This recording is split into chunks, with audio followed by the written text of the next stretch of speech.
we are facing, right? If that is the present day Russian Federation or what comes next. Well, when I first traveled to Ukraine, I was defense attaché, Norwegian defense attaché to Ukraine, 14 to 18. I traveled to Ukraine with a lot of prejudice. I had this idea as a Cold War warrior that this is what post-Soviet space looks like. And I was wrong, totally mistaken. And I realized that the history I learned at school did not represent what, the Eastern Europe. It was totally different. And I grew to realize that we've grown up in a school system which is quite objective, quite professional, but still portraying the Russian voice. We were talking about the Slavic countries through Russian history, their speech, their thinking.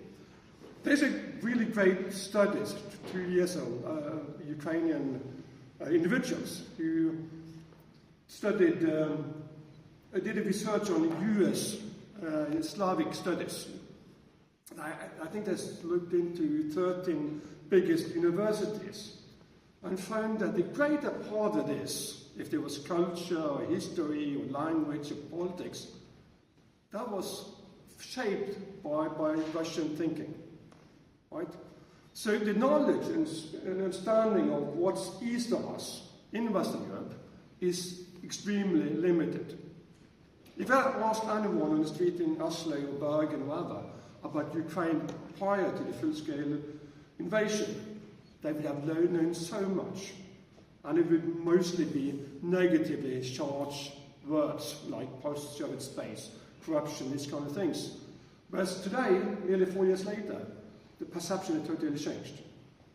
I would argue, going back to the original question, that there's knowledge and understanding of Russia and Russian Federation is still extremely limited.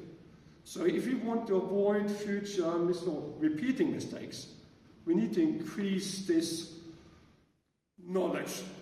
I have long argued, since the days when I was defense attaché and to today, that this is not a Russia-Ukrainian war.